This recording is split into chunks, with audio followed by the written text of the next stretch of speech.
doté d'un Doppler et de l'élastographie, mais aussi de l'écho de contraste. Donc on a commencé par donc on est descendu sous contrôle endoscopique jusqu'au duodénum. Et là, donc on entame notre examen écho-endoscopique en suivant nos repères vasculaires. Donc là, on est plutôt... Donc, on regarde la lésion. On a du mal à se prononcer, mais on a l'impression que c'est une lésion qui prend plutôt naissance à partir de l'ampoule et qui infiltre la tête du pancréas. Ou l'inverse. Voilà. Donc on voit bien la lésion ici.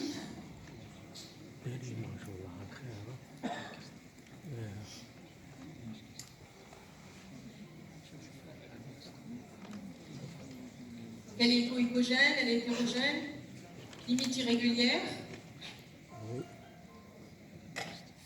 Docteur Obiaï, pouvez-vous nous préciser la sémiologie? Parce que, bon, a priori, sur le dossier, bon, il y a une masse hétérogène qui n'a pas été ponctionnée, et c'est une femme, donc on pense à une néoplasie éventuellement, mais est-ce qu'on peut, à l'écho-endoscopie, évoquer aussi une pathologie pseudo-tumorale auto-immune?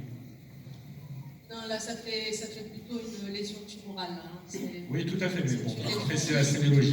Qui est hétérogène. Oui, bien sûr. On a dit que c'était une lésion qui était hypoïcogène, hétérogène, à limite irrégulière, donc qui infiltre l'ampoule, qui infiltre donc, la portion terminale du canal pancréatique principal, ainsi que le bas cholédoque, on le voit ici,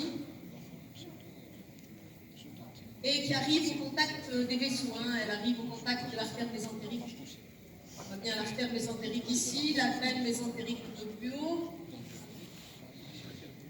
Donc ça arrive au contact intime. Hein. On a même un doute sur une infiltration. Il y a une petite perte du liseré de clivage. Hein. Et une petite perte du liseré de clivage sur certaines. Donc on va dire que c'est une lésion, c'est une tumeur borderline. Là, hein.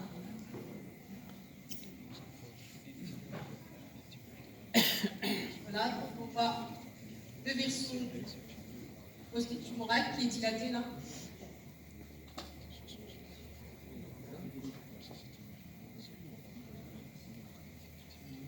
Et puis la VVP, la voie biliaire principale qu'on va suivre jusqu'à la convergence haute, au radial, et la vascularisation. Vous avez donc la veine mésentérique supérieure, sont nos principaux repères écho-endoscopiques. Le confluence splénomésaraïque ainsi que la veine morte. Bien, donc il y a une adénopathie, il y a des adénopathies loco-régionales, il y a une infiltration nette de l'ampoule ici. Oui. On a des adénopathies en loco-régionales. Il y en a une ici, qui est d'allure métastatique, noirâtre. Qui est arrondi. Oui, qui est bien arrondi, hypoïcogène. Et puis, donc, la dilatation de l'arbre biliaire d'amant. C'est assez important.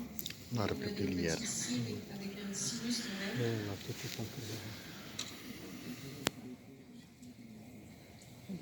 Sur le truc, c'est la chute le plus facile.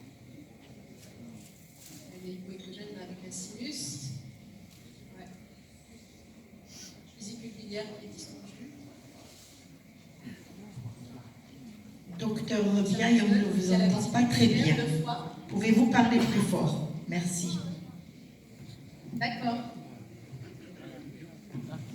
Puis donc, je disais qu'il y avait une dilatation de l'arbre biliaire d'amant avec des adénopathies déjà loco-régionales qui sont un peu d'allure néoplasique. Elles sont rondes, hypoïcogènes. Il y en a deux ici, contiguës. Il y a une plus haut.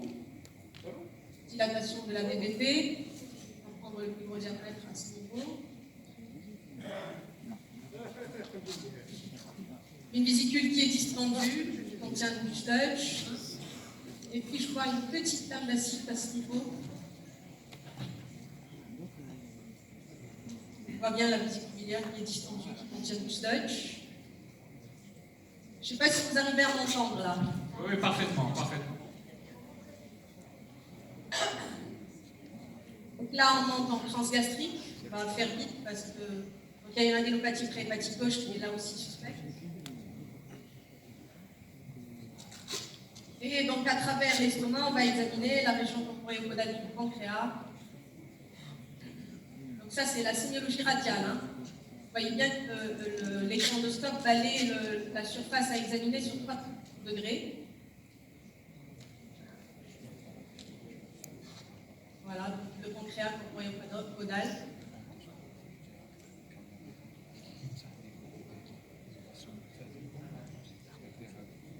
Voilà. Avec un caisson visible au milieu. Il n'est pas très dilaté, mais qui est bien visible. La glande qui est aussi hypoécogène.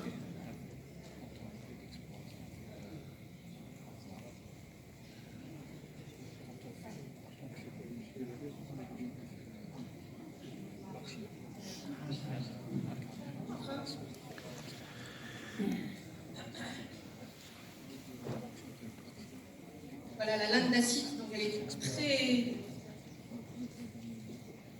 minime.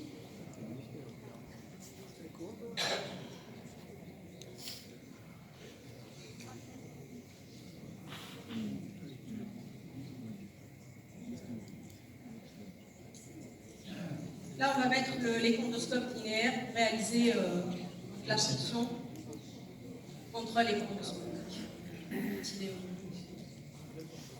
En fait, pour la salle, il faut expliquer que le temps de mettre il y a 2 types d'échondoscopes. Il y a des échondoscopes qui réalisent des coupes radiales, c'est-à-dire dans le plan de l'image, qui permettent d'avoir une image 360 degrés. à 360 degrés.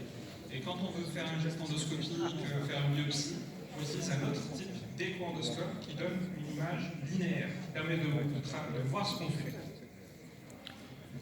Donc il est nécessaire Le d'avoir temps de placer Les 2 appareils, absolument. Si on veut faire des biopsies de l'intervention, il faut avoir les 2 appareils.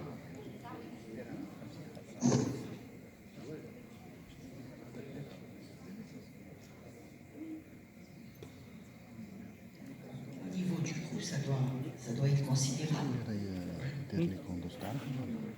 Oui, il y a une belle compression extrinsèque au niveau duodénal.